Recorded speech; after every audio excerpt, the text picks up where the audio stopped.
Hello everyone, my name is CS Shalaka Sharma, and this is the sixth part of the chapter of CA Inter Law, that is Share Capital and Debentures. In the previous slides, we have completed these many sections which are yellow highlighted. That is section number 43, section number 52 to 59, section 62nd and 63rd, and the provisions of buyback in section 68, 69, 70. Please refer to those slides for details on these sections. In this slide, in this video, I am going to cover the part of debentures. In case you remember, मेरा सबसे पहला video था जिसमें मैंने brief bifurcate किया था equity and debt capital में, कि कैपिटल दो प्रकार के होते हैं, equity and debt. Equity is that which is arranged by the members of the company, and debt is that which is arranged by the which is borrowed by the company, arranged by the outsiders of the company. So now जब भी हम आगे के provisions पढ़ेंगे, हमें कुछ चीजें गांठ बांध के दिमाग में याद रखनी है कि अब जो पैसा आ रहा है वो टेम्पररी टाइम के लिए आ रहा है, बाहर वालों का है, अपना नहीं है, रिटर्न करना है और सूद समेत रिटर्न करना है, दैट इज इंटरेस्ट के साथ रिटर्न करना है. ये कुछ चीजें अगर दिमाग में फिट हो गई ना, तो ये section number 77 is by far the easiest section to understand. This is easiest and interesting as well to understand. ये बहुत ही interesting section है. Okay, so something I am telling you apart from what is there in your module. क्या होता है ना, board of directors के पास section 179 के तहत कुछ पावर्स है. अब इनमें एक पावर दिया गया है to borrow money. Definitely company सारा कैपिटल इक्विटी से अरेंज नहीं कर सकता है. It is prima facie impossible to arrange the entire capital by way of debentures, by way of equity, sorry, by way of equity. तो borrow तो करना ही पड़ेगा. Yes, so the directors, they have this power under section 179 subsection 3 to borrow money, as well as this power is restricted by section 180 clause 1 कि अगर ये जो बोरो कर रहे हैं, ये बोरोइंग इनके paid up share capital and free reserves के एग्रीगेट से ऊपर जाता है ना, तो ये बोरोइंग के लिए सिर्फ बोर्ड ऑफ डायरेक्टर्स का पावर अब नहीं है, अब इन्हें एक अप्रूवल मेंबर से भी लेना पड़ेगा. Why I am telling you this is, जब कंपनी डेट बोरो करती है तो कंपनी को कुछ कंप्लायंसेस फॉलो करने पड़ते हैं. और ये क्यों करने पड़ते हैं, या ये मेंबर्स से रेजोल्यूशंस क्यों लेने पड़ते हैं? बिकॉज द फर्स्ट थिंग, जैसे मैंने आपको अभी बताया, कुछ चीजें गांठ बांध के याद रखनी है. ये वापस देना है, जब ना पैसा वापस देना है तो we have to maintain our liquidity, और ये वापस देना है इंटरेस्ट के साथ. That is the reason members का भी रेजोल्यूशन लिया जाता है, and in case within permissible limit होगा. परमिसिबल लिमिट मतलब क्या? परमिसिबल लिमिट मतलब कंपनी का share capital, paid up capital and free reserves का एग्रीगेट. इससे कम अगर कंपनी का डेट बोरोइंग रहेगा तो फिर बोर्ड ऑफ डायरेक्टर्स के पास सेक्शन 179 के तहत पावर्स है. ये क्या है? ये तो प्राइमा फेसी पावर है कि बोर्ड ऑफ डायरेक्टर्स बोरो कर सकते हैं. वैसे board of directors subject to shareholders approval कितना भी लिमिट बोरो कर सकते, कितना भी अमाउंट बोरो कर सकते हैं. इनके बोरोइंग्स पे कोई रेस्ट्रिक्शन नहीं है. रेस्ट्रिक्शन कब आएगा? अप्रूवल लेने के टाइम पे आएगा. सिर्फ बोर्ड का अप्रूवल का लिमिट एक अमाउंट तक जाके रुक जाता है, और फिर बोरोइंग नहीं रुकता है. बोरोइंग कर सकते हैं. बोरोइंग किस चीज के साथ, बोरोइंग किसके साथ कर सकते हैं? शेयर होल्डर्स के अप्रूवल के साथ. Now from the portion of debt, debt is borrowing. Borrowing में का एक हिस्सा है borrowing by issuing of securities or borrowing by issuing of debt instrument. Instrument is a document जिसके बेसिस पे कंपनी बोरो करता है। There are other types of borrowings as well, bank loan हो गया, टर्म लोन हो गया। हम इस सेक्शन नंबर 71 में वो बोरोइंग नहीं देख रहे हैं, हम इस सेक्शन नंबर 71 में अपने बोरोइंग में से डिबेंचर्स का एक हिस्सा देख रहे हैं। So let us start with section 71 of the Companies Act 2013. Okay. This is the screenshot snapshot of your module so that कुछ भी skip नहीं हो रहा है. Debentures, that is section number 71. As per section 2 subsection 30, debentures include debenture stock, bonds or any other instrument of a company evidencing a debt, whether constituting a charge on the assets of the company or not. 2 subsection 30 debenture define करेगा। Debenture एक instrument है, यहाँ तक clear है। Instrument word आते ही अपने को ये याद रखना है कागज पत्र, दैट इज अ डॉक्यूमेंट। सबसे पहली बात ये याद रखनी है कि इंस्ट्रूमेंट मतलब डॉक्यूमेंट आ गया। अब डिबेंचर क्या चीज एविडेंस करेगा? डेट, उधारी है। एक ऐसा कागज पत्र जो उधारी बताएगा। उधारी बताएगा तो हमें उसे कहाँ डालना है? बैलेंस शीट की लायबिलिटी साइड उसकी एंट्री करनी है। सो debenture includes debenture stock. What is a stock? Stock is a consolidated mass of different single instruments aggregated. Okay. So debenture stock जब होता है ना, मतलब अलग अलग डेट इंस्ट्रूमेंट्स का जब टोटल करके एक इंस्ट्रूमेंट बनाया जाता है, वो भी डिबेंचर की डेफिनेशन में आएगा। बॉन्ड्स अगर कोई रहेंगे वो भी आएगा, या किसी भी प्रकार का इंस्ट्रूमेंट जो क्या बता रहा है? डेट बता रहा है कि कंपनी ने उधार लिया हुआ है। चार्ज हो या चार्ज ना हो, चार्ज मतलब क्या? मेरी एक कंपनी है एक्स लिमिटेड, इस एक्स लिमिटेड ने वाई इंडिविजुअल वाई से 10 करोड़ के डिबेंचर्स लिए हैं। डिबेंचर्स डेट एविडेंस कर रहा है। इस 10 करोड़ के अगेंस्ट मैंने अपना एक लैंड मॉर्गेज किया है। ये मैं अपना एक असेट क्या कर रही हूँ ना, चार्ज क्रिएट कर रही हूँ उस असेट पे। This is one type of debenture. मैंने एक पर्सन से, मेरी कंपनी है एक्स लिमिटेड, इस एक्स लिमिटेड ने वाई से 5 करोड़ के डिबेंचर्स लिए हैं, या 5 करोड़ का अमाउंट डेट से रेज किया हुआ है, कोई असेट गिरवी नहीं रखा है। सो even if there is no charge against on any assets against such debt, it is okay. Section 71 क्या बोलता है? Consolidated mass of debts रहेगा, that is डिबेंचर स्टॉक रहेगा, बॉन्ड्स रहेगा, तो भी डिबेंचर के डेफिनेशन में आएगा।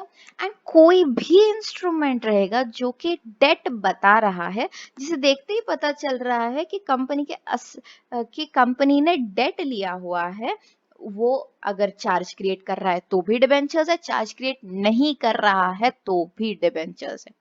प्रोवाइडेड दैट, जब जब प्रोवाइडेड दैट आता है, प्रोवाइजो आता है, we know it is an exception. Provided that instruments referred to in chapter 3D of RBI Act and such other instruments as may be prescribed by the central government in consultation with the Reserve Bank of India issued by a company shall not be treated as debenture. Shall compulsory provision। RBI ने कुछ instruments बताए हैं, central government ने RBI को consult करके कुछ instruments prescribe किए हैं, ये दोनों क्या नहीं होंगे? डिबेंचर्स नहीं होंगे। ओके, डिबेंचर क्या होता है? डिबेंचर किसी भी प्रकार का इंस्ट्रूमेंट जो डेट एविडेंस करता है चार्ज क्रिएट किया हो या चार्ज क्रिएट नहीं किया हो, डिबेंचर के डेफिनेशन में आएगा। आरबीआई ने या सेंट्रल गवर्नमेंट ने आरबीआई के कंसल्टेशन से कोई ऐसा इंस्ट्रूमेंट नॉमिनेट किया हुआ है, उनके कहने के हिसाब से वो चीज डिबेंचर नहीं है, बस मान लो उनकी बात, वो चीज डिबेंचर नहीं है। आगे बढ़ते हैं। There are certain types of debentures.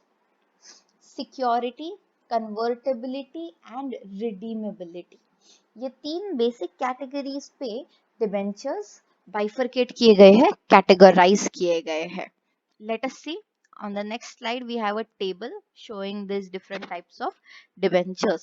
Same चीज है जो ऊपर फ्लो चार्ट में था वही है, on the basis of security, on the basis of convertibility, on the basis of redeemability.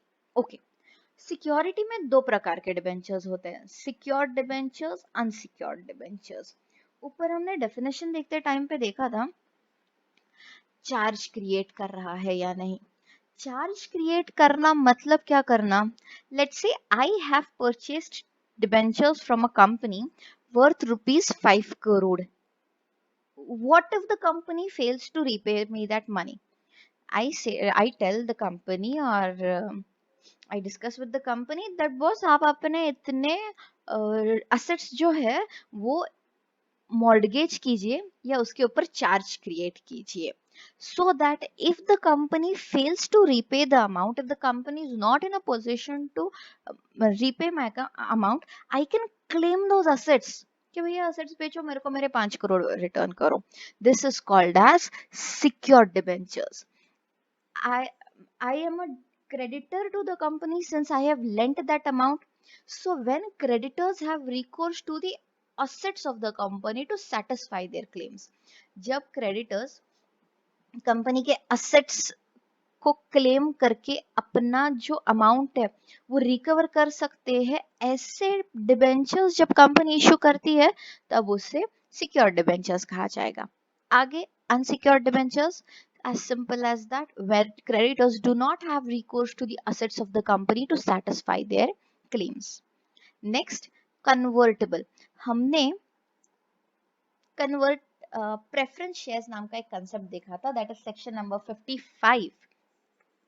उसमें भी सेम टाइप्स के प्रेफरेंस शेयर्स थे। Convertible means convertible into equity shares. आज मैंने एक कंपनी को 5 crore rupees lend किए by way of debentures. Company has raised that much amount by way of debentures. In such a case, if the terms of those debentures are such that, say, upon completion of a period of 7 years, for example 7 years, my debentures will be converted into equity shares, मुझे क्या होगा 7 करोड़ का उसी amount का उसी debentures के against क्या मिलेगा, इक्विटी शेयर्स मिलेगा। मतलब अब जो मैं अभी तक 7 years तक 5 करोड़, सॉरी 7 years तक 5 करोड़ की क्रेडिटर थी, post the completion of certain terms and condition में क्या बन जाऊंगी, कंपनी की उतनी अमाउंट की ओनर बन जाऊंगी। This is called as convertible. So कुछ डिबेंचर्स कन्वर्टेबल होते हैं, कुछ डिबेंचर्स नॉन कन्वर्टेबल होते हैं। कन्वर्टेबल में भी कुछ टाइप्स हैं। Let's remember the amount 5 crore जो हम एग्जांपल कंटिन्यू कर रहे हैं। इसमें है fully convertible debentures, partially convertible debentures, optionally convertible debentures and mandatorily convertible debentures. Okay, so this is mandatorily convertible debentures. Now, what are fully convertible debentures? Fully convertible debentures are those debentures, जैसे मैंने आपको कहा 5 करोड़ की amount आपने याद रखनी है। 5 करोड़ जो मैंने कंपनी को लेंड किए हैं on the fulfilment of certain terms, पूरा 5 करोड़ का अमाउंट जब इक्विटी शेयर्स में कन्वर्ट होगा, फुल्ली कन्वर्टेबल। 5 करोड़ में से 3 करोड़ ही होगा, 2 करोड़ ही कन्वर्ट होगा, partially convertible. Mandatorily So yes, mandatorily convertible debentures. These debentures are those where the holder of the debentures do not get an option whether to convert his debentures into equity shares. And optionally convertible debentures, these debentures are those which are convertible into equity shares at the option of debenture holder. ठीक है? Next, non convertible debentures. Simple है, convertible वो जो equity shares में convert होंगे, non convertible वो जो equity shares में कन्वर्ट नहीं होंगे। when debentures are not convertible into equity shares of the company. Redeemable. Redeemability is depends on the time period of issue. Redeemable debentures are those which are issued for a fixed period, and irredeemable debentures are those which are issued perpetually. Perpetually मतलब हमेशा के लिए. ये हो गए हमारे types of debentures. आगे बढ़ते हैं. अब स्टार्ट हो रहा है हमारे compliances. Now when our company is raising money through debentures, we have to follow these provisions, we have to follow these procedure. Let us start. Section 71 of the Companies Act 2013 provides the manner in which company may issue debenture. Manner, तरीका, कि तुमको debentures issue करने हैं, करो, हमने ये तरीका बताया, ये तरीका फॉलो करो. Issue of debentures with an option to convert. A company may issue debentures with an option to convert such debentures into shares either wholly or partly at the time of redemption. ये तो convertible, optionally convertible debentures का ही part हुआ. हमने ऊपर के slide में देखा था convertible debentures हो सकते हैं. कंपनी क्या कर सकता है? Now look carefully at the provisions. These provisions are not compulsory. This provision is a optional provision. Company करना चाहे तो कन्वर्टेबल डिबेंचर इशू कर सकता है, जो किस में कन्वर्ट होंगे? शेयर्स में. होली फुली कन्वर्टेबल डिबेंचर हमने देखा था, पार्टली पार्शियली कन्वर्टेबल डिबेंचर भी हमने देखा था. टाइप्स किसके अंदर? कन्वर्टेबल डिबेंचर्स के अंदर. ओके, सो सबसे पहला पॉइंट क्या बोलता है? अगर एक कंपनी चाहे तो कन्वर्टेबल डिबेंचर्स इशू कर सकता है, provided that issue of debentures with an option to convert such debentures into shares wholly or partly shall be approved by a special resolution passed in general meeting. देखो, company में 15 share holders है, let's say 20 share holders है, okay, and convertible debenture holders है 5. जब company इन debenture holders को convertible debentures issue करेगा तो redemption के टाइम पे कन्वर्ट होके कितने मेंबर्स हो जाएंगे? 25. बराबर. मतलब पहले 20 जनों को जो राइट्स मिल रहे थे वो अब कितनों में डिवाइड होंगे? 25 मेंबर्स में डिवाइड होंगे, क्योंकि ये 5 डिबेंचर होल्डर्स भी बाद में शेयर होल्डर्स होने वाले हैं. इसलिए एग्जिस्टिंग शेयर होल्डर्स का अप्रूवल लेना जरूरी होता है. That is the reason why this is now a compulsory provision कि special resolution लेना compulsory. आप convertible debentures issue करना चाहते हो, करो, लेकिन बिना special resolution के company convertible debentures issue नहीं कर सकती है. Next, no company shall issue any debenture carrying voting right. Again a compulsory provision. Okay, कोई भी कंपनी डिबेंचर्स इशू करते टाइम इन डिबेंचर होल्डर्स को वोटिंग राइट नहीं देगा. क्यों नहीं देगा? क्योंकि ये हमारी कंपनी के ओनर्स नहीं हैं, इन्हें मैनेजमेंट राइट्स नहीं मिलता है, इनका स्टेटस क्रेडिटर्स का ही होता है. इसलिए this is a compulsory provision wherein company has to take care that having debentures means no voting rights. So only and only members will carry voting rights, will get voting rights. Next, issue of secured debentures. Secured debentures may be issued by a company subject to such terms and conditions as may be prescribed in Rule SCDR.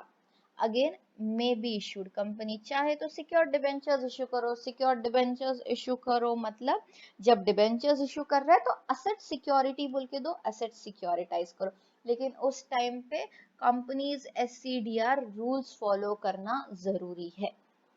Next, creation of debenture redemption reserve. देखो भैया, लिया है तो चुकाना पड़ेगा, पैसा लिया है तो वापस भी करना पड़ेगा.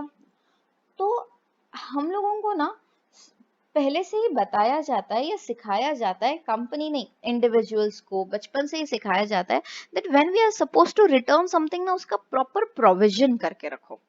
What is this reserve? This reserve is nothing but a provision. And for what purpose? For redemption purpose. DRR account बनाना क्यों जरूरी है?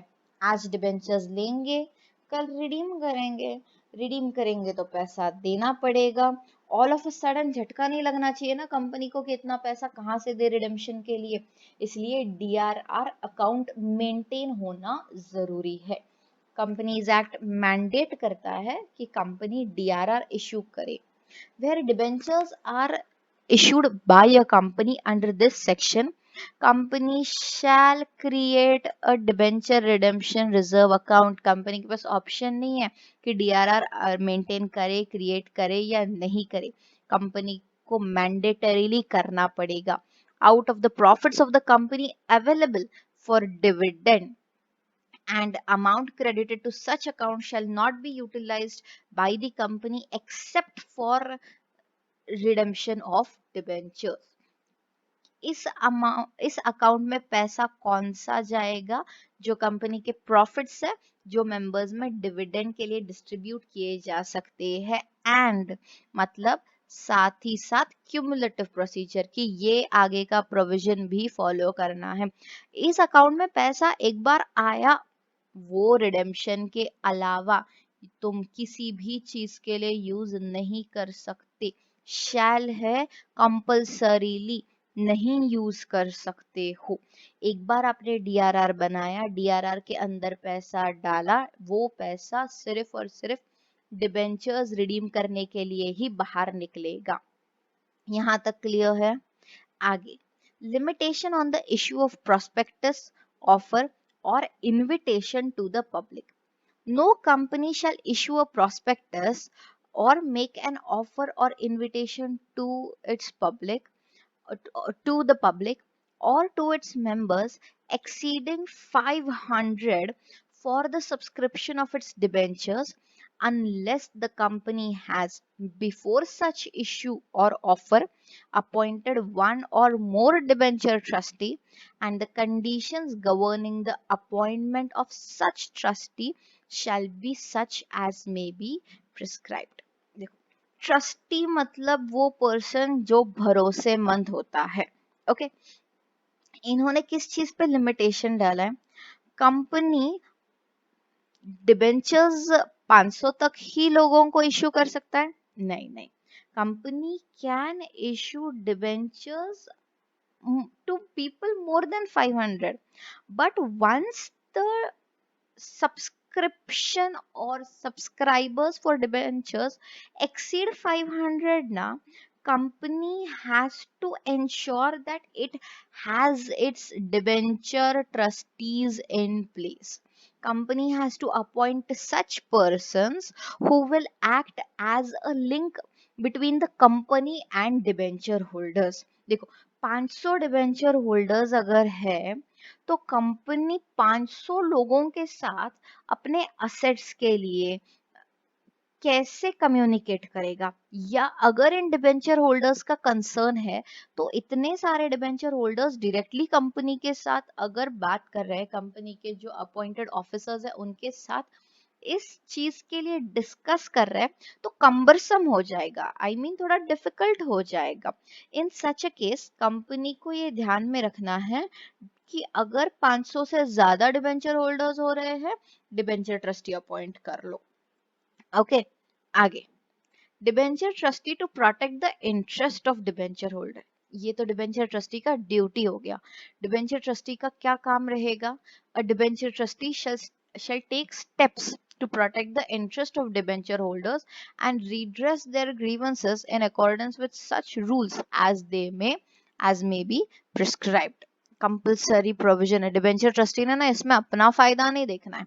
डिबेंचर ट्रस्टी क्यों अपॉइंट किया गया है? डिबेंचर होल्डर्स के प्रोटेक्शन के लिए. Liability of debenture trustee.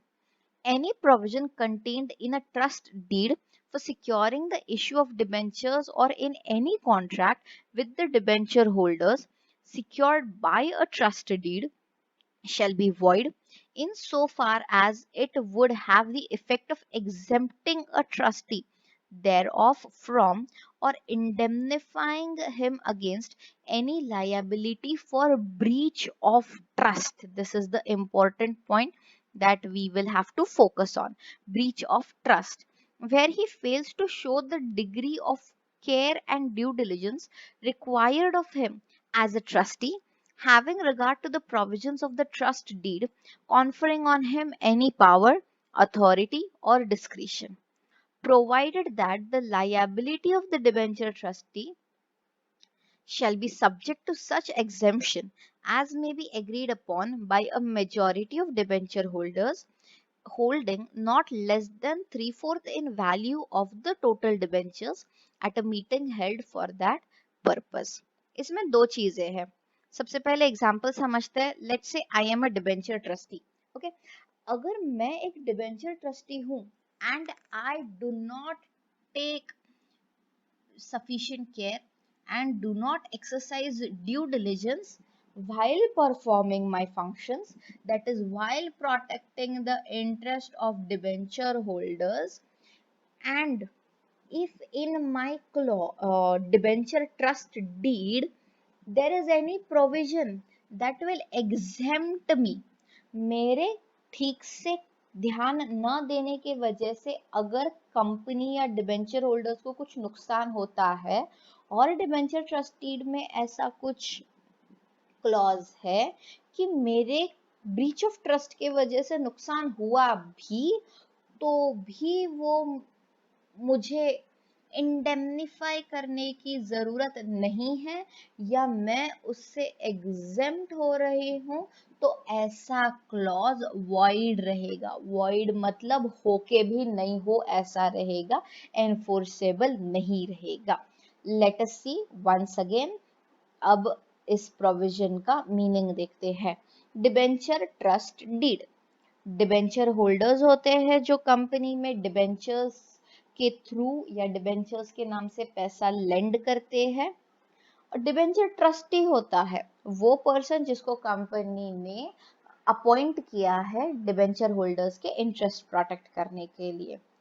तो ये डिबेंचर ट्रस्टी के साथ जब ये कंपनी डिबेंचर होल्डर्स के इंटरेस्ट प्रोटेक्ट करने के लिए एग्रीमेंट बनाती है तो उसे DTD कहा जाता है, that is debenture trust deed. अगर इस डिबेंचर ट्रस्ट डीड में ऐसा कभी कुछ क्लॉज होगा जिस क्लॉज में ऐसा लिखा है कि डिबेंचर ट्रस्टी का ध्यान नहीं था इसलिए कुछ नुकसान हुआ, कुछ गलत हुआ, तो डिबेंचर ट्रस्टी लायबल नहीं है. ऐसा क्लॉज वॉइड रहेगा. ऐसे क्लॉज का किसी भी तरह से एनफोर्सेबिलिटी नहीं रहेगा, प्रोवाइडेड दैट एग्जेम्पशन क्लॉज. लेकिन डिबेंचर ट्रस्टी की लायबिलिटी कितनी रहेगी ये मात्र डिबेंचर होल्डर्स अगर चाहे तो डिसाइड कर सकते हैं. ये डिबेंचर होल्डर्स कब डिसाइड करेंगे? डिबेंचर होल्डर्स की मीटिंग में डिसाइड करेंगे. और कितने डिबेंचर होल्डर्स का कंसेंट लगेगा? at least 3/4 in value of the total debentures. number of debenture holders नहीं, total debenture holders 10 है तो 7 या 8 लोगों का कंसेंट होना ही चाहिए नहीं. इसका अमाउंट कितना है, उस अमाउंट का 3/4 निकालना है. उस 3/4 को कितने लोगों ने होल्ड किया है उनका कंसेंट आना चाहिए. यहां तक क्लियर है? डिबेंचर ट्रस्टी को इंडेमनिफाई नहीं किया जाएगा. डिबेंचर ट्रस्टी ऑफ कोर्स ये भी चीज ध्यान में रखनी है that he is not exercising the due diligence that he is required to exercise, only then he will be liable. Next point. To pay interest and redeem the debentures, a company shall pay interest and redeem the debentures in accordance with the terms and conditions of their issue. जैसे debentures issue किए जा रहे हैं वैसे company को interest भी पे करना है एंड रिडेम्पशन का टाइम आएगा तो रिडीम भी करना है. Next, filing of petition before the tribunal by the debenture trustee. where at any time the debenture trustee comes to a conclusion that the assets of the company are insufficient or are likely to become insufficient to discharge the principal amount as and when it becomes due, debenture trustee may file a petition before the tribunal, and the tribunal may, after hearing the company and any person interested in the matter, by order impose such restriction on incurring of any further liabilities by the company as the tribunal may consider necessary in the interest of debenture holders. ये कब है? Debenture trustee को क्या लगता है ना कि company के जो एसेट्स है वो इनसफिशिएंट है. ओके, ये क्यों इनसफिशिएंट है? एग्जिस्टिंग डिबेंचर होल्डर्स के क्लेम्स पूरे करने के लिए, उनका प्रिंसिपल अमाउंट पे ऑफ करने के लिए कंपनी के जो एसेट्स है वो सफिशिएंट नहीं है. अब ये डिबेंचर ट्रस्टी पिटिशन फाइल कर रहे हैं. क्यों पिटिशन फाइल कर रहे हैं डिबेंचर ट्रस्टी? क्योंकि कंपनी ने फर्दर लायबिलिटीज इनकर नहीं करना. अगर कंपनी फर्दर लायबिलिटीज इनकर करे, फर्दर एसेट सिक्योरिटाइज करे, then it will be a problem while claiming, while recoursing to the asset.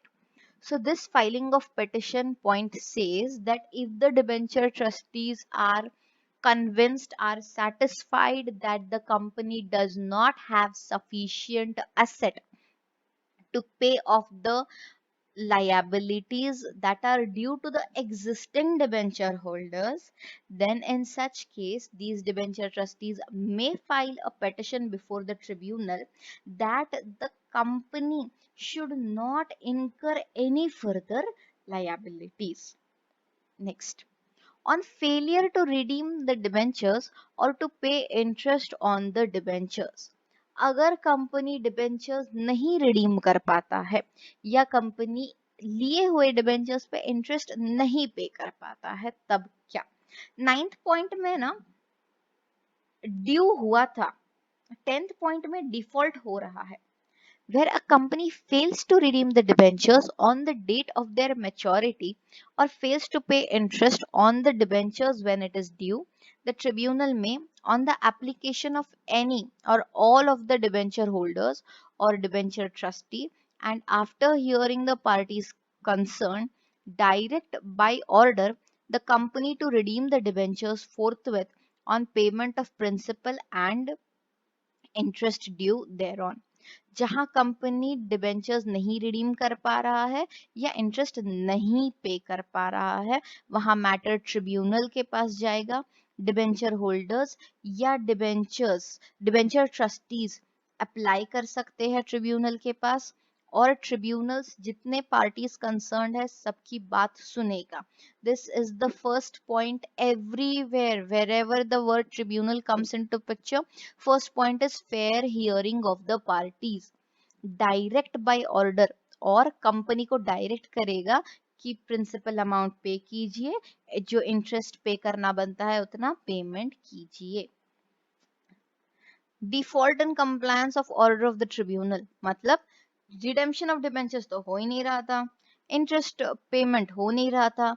अब जो ट्रिब्यूनल ने ऑर्डर दिया है पेमेंट करने के लिए, वो भी डिफॉल्ट कर रहे हैं, वो भी कॉन्ट्रावेंशन हो रहा है, वो भी कंपनी मान नहीं रही है. लेट अस सी इस केस में क्या करना पड़ेगा. If any default is made in complying with the order of the tribunal under this section, every officer of the company who is in default shall be punishable with imprisonment for a term which may extend to 3 years, or with fine which shall not be less than 2 lakh rupees but which may extend to 5 lakh rupees, or with both. अगर company के अगर tribunal के इस order को comply नहीं किया जाता है, कॉन्ट्रावीन हो जाता है ये ऑर्डर, तो वो हर ऑफिसर जिसने ये डिफॉल्ट किया है उसको इम्प्रिजनमेंट हो सकता है 3 साल तक के टेन्योर का, या फाइन भी चार्ज किया जा सकता है, कम से कम 2 लाख पर ज्यादा से ज्यादा 5 लाख रुपीस तक एक्सटेंड हो सकता है, और with both fine as well as imprisonment दोनों चार्ज किया जा सकता है. Specific performance of the contract.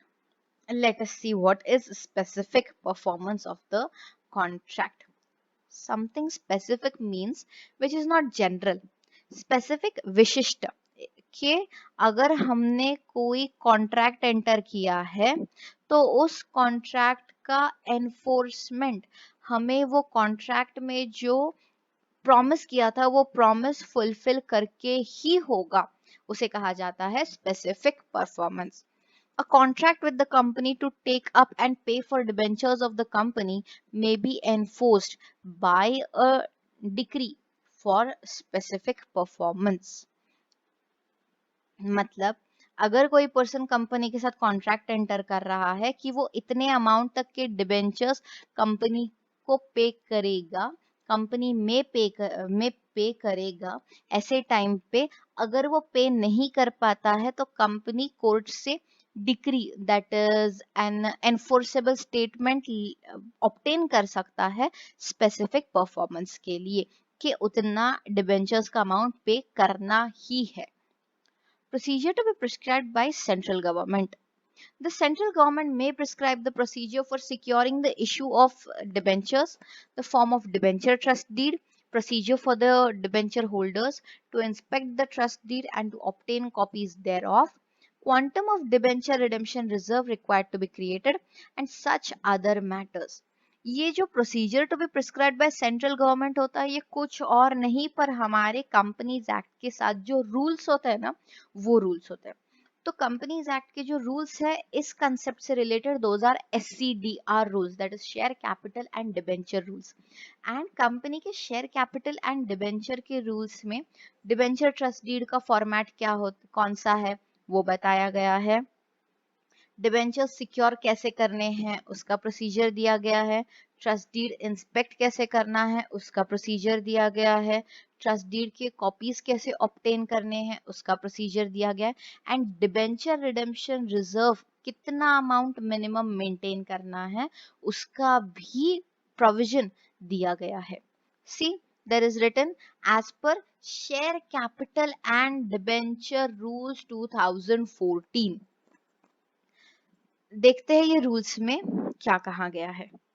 ये रूल्स सेंट्रल गवर्नमेंट ने प्रिस्क्राइब किए हुए रूल्स है. Let us see. The company shall create a DRR. जैसा मैंने आपको पिछले प्रोविजंस में बताया, लिया है चुकाना पड़ेगा, चुकाना है तो प्रोविजन करना पड़ेगा. तो कंपनी को कंपल्सरीली क्या करना पड़ता है, DRR क्रिएट करना जरूरी है. For the purpose of redemption of debentures in accordance with the conditions given below. अच्छा, खाली DRR मेंटेन कर रहे हैं काफी है, नॉट सफिशिएंट, नहीं, काफी नहीं है. DRR में कम से कम इतना पैसा तो हमेशा होना ही चाहिए, ये भी बहुत जरूरी है. कितना पैसा बताया है आगे के पॉइंट्स में. The debenture redemption reserve shall be created out of the profits of the company available for payment of dividend. Out of the profits of the company, company के जो प्रॉफिट्स है वो प्रॉफिट्स में से पैसा DRR में transfer किया जाएगा. Company shall create DRR in accordance with the following conditions, again compulsory provision. Okay, let us see. जो ऑल इंडिया फाइनेंशियल इंस्टीट्यूशंस हैं उन्हें DRR में मिनिमम कितना अमाउंट मेंटेन करना है ऐसा कुछ भी नहीं बताया. अगर वो डिबेंचर्स पब्लिक इश्यू से रेस कर रहे हैं तो कितना अमाउंट मेंटेन करना है, प्राइवेट इश्यू से रेस कर रहे हैं तो कितना अमाउंट मेंटेन करना है.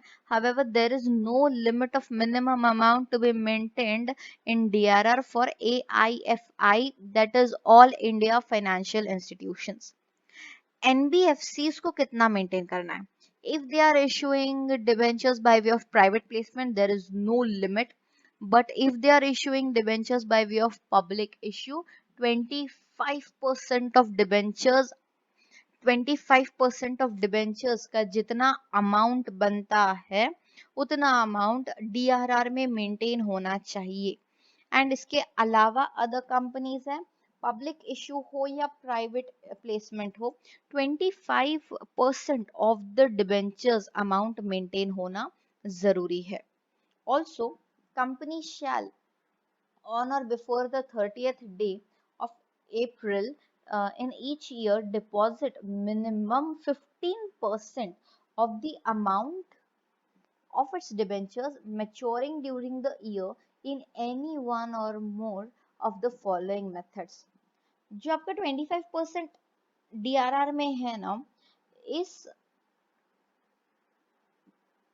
25% के साथ साथ आपका जितना डिबेंचर करंट ईयर में मैच्योर होगा उसका कम से कम 15% का अमाउंट कंपनी को क्या करना पड़ता है, नीचे दिए गए इन्वेस्टमेंट मेथड्स के हिसाब से वो अमाउंट इन्वेस्ट भी करना पड़ता है।